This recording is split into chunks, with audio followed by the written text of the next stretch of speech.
In an earlier episode of First Time Mums Chat, I talked about why it is important to talk to your baby. I'm very passionate about this subject, and I've been on the lookout for an expert who lives and breathes this for a long time. My search is over, and in this week's episode, I'm revisiting this topic with certified academic language practitioner Sarah Scheldt, who supports families in this area. During our chat, you'll hear Sarah talk about how you can start creating language development that leads to literacy development as early as the third trimester of your pregnancy instead of waiting until after birth. Why you need to avoid the use of baby talk and instead talk to your baby using your regular speech style. The importance of helping to develop their phonemic awareness using rhythms and melodies. The importance of encouraging your little one to develop their imagination to help them evolve into better problem solvers, and so much more. I'm Helen Thompson, and welcome to First Time Mums Chat. I'm a childcare educator and baby massage instructor. I know that being a parent for the first time is challenging and changes your life in every way imaginable. To help ease your transition into parenthood, I aim to offer supportive, holistic approaches and insights for mums of babies aged mainly from 4 weeks to 10 months old. My goal is to assist you to become the most confident parent you can and smooth out the bumps along the way. This podcast is brought to you by My Baby Massage. To find out how baby massage can help you to increase your confidence and feel more connected with your baby, check out My Baby Massage introduction video at mybabymassage.net/intro. Let's do this together. This podcast is for informational purposes only and does not constitute medical advice. Please contact a medical practitioner if you are concerned or have any medical issues. Hi Sarah, and welcome to First Time Mums Chat. I'm excited to be chatting to you today about early language development. Can you start by sharing with my audience what you do and why you're so passionate about language development? Sure. Thank you so much for having me. My name is Sarah Scheldt, and I have been working in literacy for over 20 years. I work with moms and parents to really help create a literacy-rich environment for their children. I work also with struggling readers to help them overcome their difficulties and really turn their obstacles into opportunities. I'm a certified language practitioner. And so I really just love this topic of literacy and how we can really start creating language development that leads to literacy development really as early as the third trimester for moms. So I'm really excited to talk about this topic. Well, thank you. I'm delighted to have you here because I'm also very passionate about language. I teach baby massage and I'm aware of how important language is from the very early stages, even with the baby being in the womb to when they're born. They're like sponges. They soak everything up. And I think being able to chat with somebody who's got a passion is a really good opportunity. So if you're working with a mum, how would you encourage them to develop language with their baby? Sure. Yes. So I think it's important first to acknowledge that motherhood, especially with infants, can be very overwhelming. So I first just want to encourage all of the people listening that this is not an addition to what you're already doing. So I want to alleviate the overwhelm of the right and the wrong and really just start to incorporate language development in the natural routines that you already have in your life and in the life of your baby. So, as early as the third trimester, babies can actually start to hear things like tone, like rhythm, like melody. So, reading aloud to your baby or having conversations with other people, they are going to start to pick up on those sounds. So, when babies are born, they can actually distinguish between different sounds and Yeah, tones yes. that they have heard. So, having general conversations is really the first place to start. So, if you have an infant, having conversations around those routines, like changing the diaper, like feeding them, if you're having outdoor experiences, having conversations around what you're seeing, what you're hearing, what you're Mm. noticing, and talking to your baby as if you were talking to a friend that you were having coffee with. Having those natural conversations, just having them with your baby. Yeah, I think that's an important point because a lot of parents think that babies don't understand and they talk baby talk to their babies. And I think it's really important that they hear those words from the very beginning and then they'll know what they are. I had a wonderful experience with a grandmother. I was watching her talk to her baby. It was just so beautiful because you could see that the baby was listening and the baby was communicating. The baby wasn't talking like we are now, but you could hear that she understood and she was talking back in her own way and smiling and gurgling as if to say, oh, yeah, that sounds interesting. Thank you for sharing that with me. I think that's a key to Yes, communication. It's so important. that's right. There are studies that show that an infant as early as 3 to 4 hours old will actually start tracking with their eyes to Mm. really learn about the environment that they have found themselves in this little bit of a shocking way because they really are starting to pick up quickly on all of the social, visual, sound cues that are in their environment.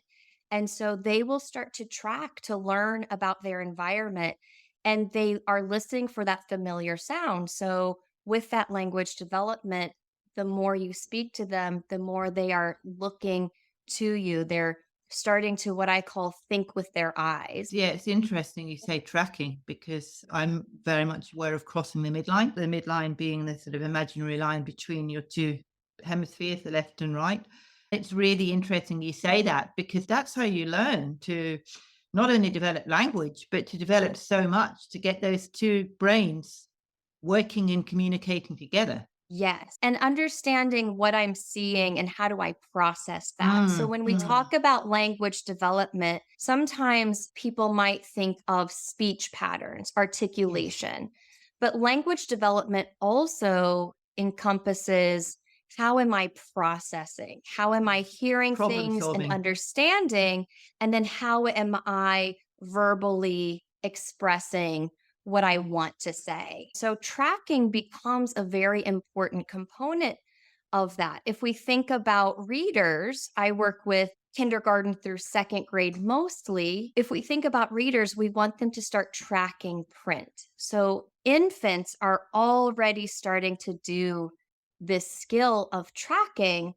And that's why we say babies can't wait. They really are building the foundation that will then lead into literacy development. Yeah, people say that you should give babies a book, even if it's just got pictures to start with, because that way they're doing exactly what you've just shared. They're learning to track the pictures. They may not understand the words, but they don't have to have words necessarily. That's right. And just like babies learned through visual cues, through auditory cues, they also learn by grasping. That's why babies will start to grab for anything and then put it into their mouth.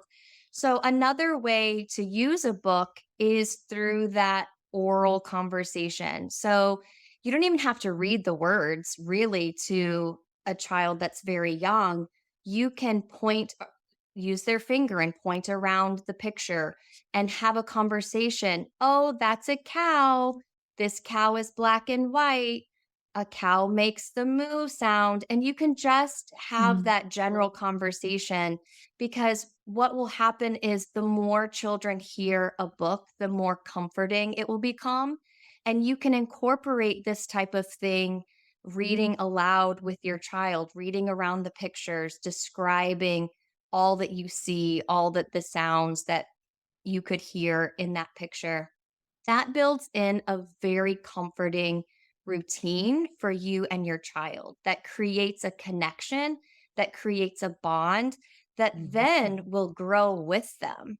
I read at one point that children should really be read aloud to or with a grown up until 18 because it Mhm. creates such a connection between humans that if you start that early, it can become a soothing bedtime routine. It can become a routine when your child is having a big emotion to allow them to have something to help regulate those feelings that you have naturally built in. So, again, it's not something extra, it's something that's a really nice built-in routine that has long-lasting impact. I agree with that 100% because I think talking at an early age, like you said, really helps. And the patterns and the melodies are really important. When I teach baby massage, I'm encouraging the parents to talk to their babies whilst they're massaging, like saying, okay, this is your left leg. I'm going to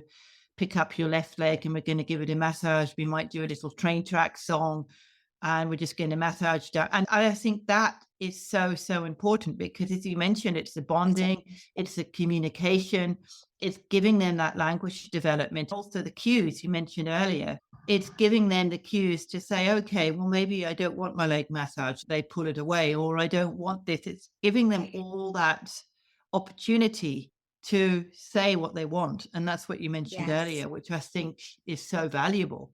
As a language instructor or specialist, I guess that's what you're doing. You're encouraging the child, even if they find it hard to communicate, not forcing the issue, just gently talking to them and communicating with them. That's right. And I think that teaching our children that their voice does matter Yes, is so so important. important. And what a more beautiful way to help your child navigate difficult situations than finding a book that helps them express those feelings.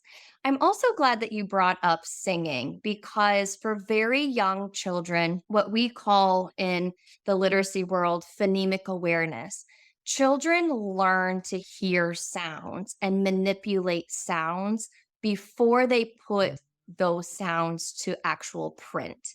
So, one of the other really important foundation pieces is this phonemic awareness. How are we hearing the sounds? So, rhyming, jump rope rhymes, all of the old Humpty Dumpty, Mm, those types of rhymes and finger plays, even making up your own song to row, row, row your boat if it's bath time or if it's getting dressed, putting conversation in something that is lyrical, that has that rhythm and that melody is really a great tool to build that foundation. Just as your child gets older, playing little rhyming games, cat, hat, mat, sat. Listening to that pattern of rhyme is really going to help their literacy development. when you say cat, mat, hat, I think of that book of, is it Dr. Seuss? He does a lot of rhymes. When I read those to kids, I think, oh gosh, I'm not sure that I can cope with all this, but it is important to do. Here in Australia, we have somebody called Mem Fox. She writes like Possum Magic. I don't know if you've heard of Mem Fox, but she I writes a lot have, of yes. books about Australia and about all the wild animals and everything in Australia and how they communicate and how they interact with each other. And I think that's the key as well, because you're teaching your child not only about language with themselves, but language with animals as well. Yes. One of the things that my circle of writer friends talk about is how books are like mirrors and windows. So we Yes, can that's see and discover ourselves through a book, and we can look through a book like a window and discover what the world is like for other people. What are their mm, experiences? Books really can be a powerful resource for conversations, for understanding people and experiences that are the same as ours and that are different than ours. And I think if we can really start to understand both ourselves and others better, what impact of just kindness and peace I think that that would bring to so Mm. many people. I agree with you. I think that's very true because I think it's so powerful and empowering to be able to teach a child at a young age to do that because then when they get older, they'll want to read, they'll want to find out Yes. more about the world and what's going on. And they don't have to listen to the news to do that. They can pick up a book or go to the library or go to a bookshop and think, oh, right, well, I'd like to find out more information maybe about the Vikings or anything like that. Or they can just go and find a book and read about it and learn. If you start that from when they're young and show them books and show them that books are resources that they can find information from. I know there's Google and I know there's technology, but I think it's important to start them from reading a book to find that resource through the book and through the written material rather than turning on a computer and reading what Google's got to say. Right. And also tapping into just the imagination that it takes to create a story and the beautiful illustrations that an artist puts in to a Exactly. picture book, for example. And when we are reading a story, use all of the voices. One of my favorite book series that I love to read to some of the kids that I work with is the Mercy Watson series. It's by Kate DiCamillo, and it has beautiful characters and illustrations.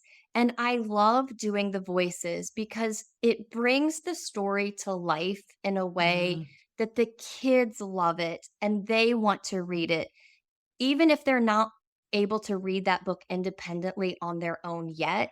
It gives them something to strive for. I want to be able to pick up that book for myself. So, just using voice and actions to create worlds for children where it's fun and it's exciting mhm. and they want to then go pick up a book.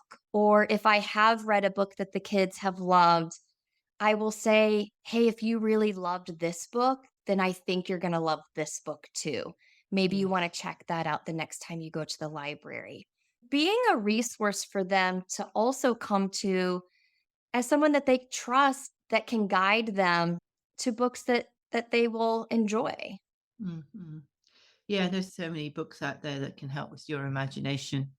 You can imagine how they speak, and you can imagine like you're actually inside the book with the characters. That's what I love about books. When I read a book, I get so engrossed with the characters that I think, oh, I feel as though I'm actually living next door to them because you get such a connection with them and you use your imagination to Yes. help develop that. That's all part of role playing with kids as well. And if they've got a book to read and look at the pictures, even if they're not reading the words, they're just looking at the pictures, they can then take that a step further and use their imaginary play to develop their language and talk to their mom about what they read in the book. Yes. And I think having an imagination also really helps children become problem solvers Mhm. because they get to figure things out with your imagination. If you face a problem, okay, what are several possibilities? How could you figure this out? So it really helps kids become unstuck if they can use that imagination and create possibilities to solve their own problems. And just thinking about mothers with young children, one of the things that we often see is a child will love a certain book.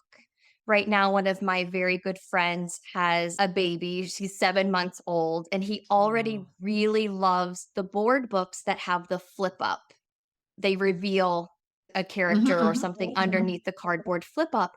And she said he loves those books. Anytime we get that book, his face just lights up. He giggles. He loves that book. So I just want to encourage parents not to be afraid of reading the same book Mm. over and over again. Sometimes it might feel like we've read this book 100 times, but your child, as they even get older and can verbalize, will ask for that book again. It really brings a sense of comfort and confidence if kids are reading books over and over. I agree. I've done that with kids. They'll say, "Oh, can I read that Humpty Dumpty book?" or whatever it is again. I like listing up the flips, and they know exactly who's under there, but you might pretend you don't know. It's just lovely to see their faces smiling, and eventually you'll hear them saying cat or dog Yeah. or mat. And that to me is so rewarding because you know that you've done a good job of encouraging your child to read from very young. That's right. And you can always connect your outside experiences with a book. So if you're going on an outside walk and you see lots of trees, use that in your conversation if there are trees in the book that you're reading. You can refer back, oh, remember when we went on our walk and we saw some trees and they had lots of fall colors? Here's a picture of another tree that has lots of fall colors. You can make up the conversation with your infants as you go and starting to make those connections with real life experiences and what kids then will see in books and different types of reading print materials. Yeah, and it also doesn't have to be with the literacy and the language, as you say, with that. You could take your kid for a walk and talk to them about what they see outside. Talk to Yes, them about what can you see? What story can you tell me about what's happening around you? You don't have to put it in those words, but they will say, "Oh, I'm imagining I'm doing whatever I'm doing." And it's really lovely watching them and listening to them because then you can involve them and be part of their story and encouraging them that's to right. use that language. Books are Yes, great, but it doesn't have to be from a book.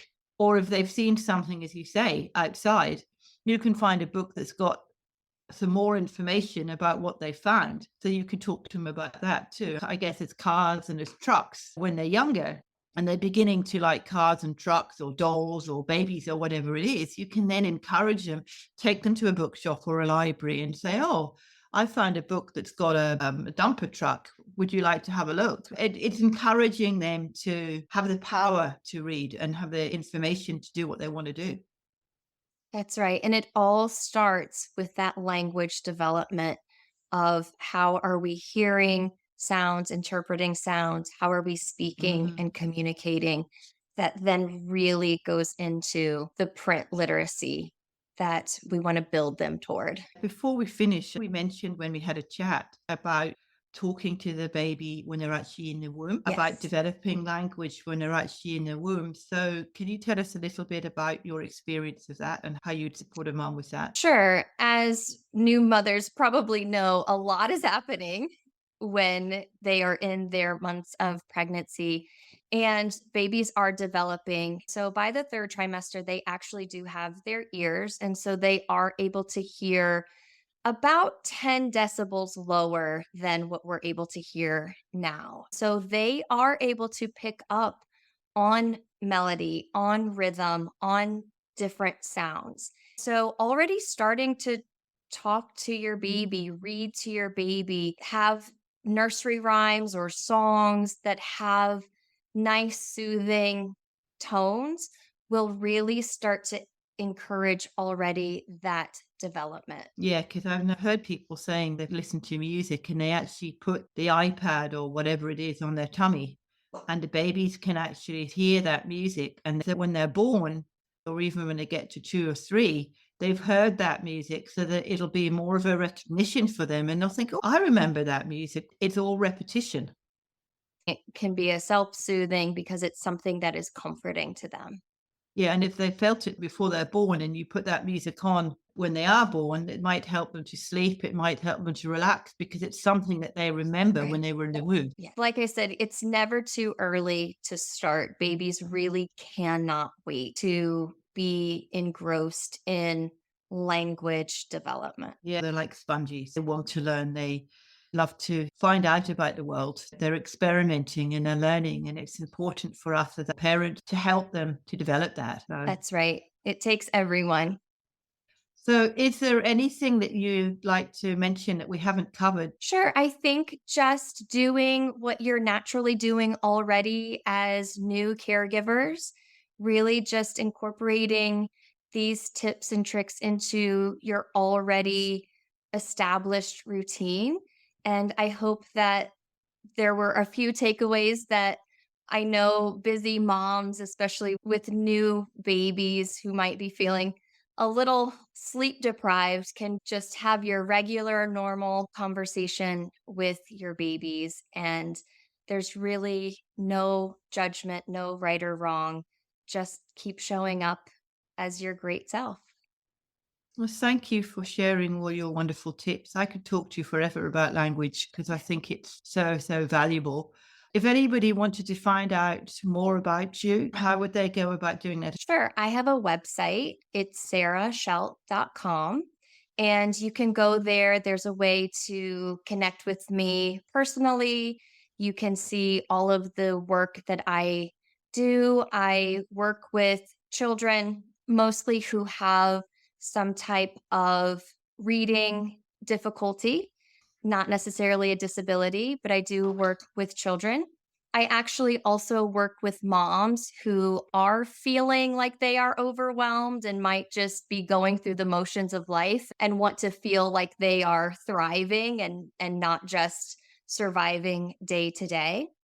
And I also do talks for different organizations on how we can take our obstacles and really turn them into opportunities that have a great impact on not just our lives, but the lives of our children moving into their futures. Oh, thank you. You do a lot. So thank you for being Yes. here, Sarah. As I said, I could talk to you forever about language because it's such an important topic, especially in these days when people use computers and technology a lot more and they're not experiencing the actual feel of a book and feel how language actually works. So thank you for sharing with Yes. me. I appreciate it. Well, thank you so much for having me. I've really enjoyed our conversations together. Wow, Sarah shared some great tips and strategies, and I learnt a lot from her. I highly recommend checking out Sarah's website and social media, and I've also included a link to the episode that I put together that I mentioned earlier. These can be found in the show notes at mybabymassage.net/podcast/146. I share each episode on a First Time Mums Chat Instagram page, and you'll hear me chatting live with folks I've interviewed from time to time.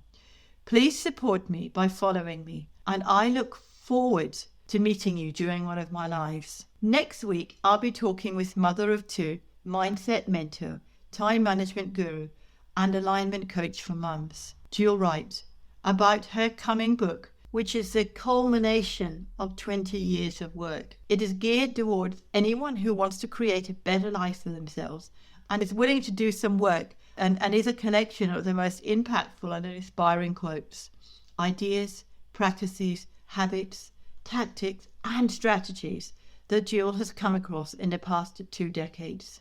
Be sure to listen to this episode when it comes out next week, and please subscribe to First Time Mums Chat via your favourite platform so that you can get quick and easy access to all our episodes when they are live.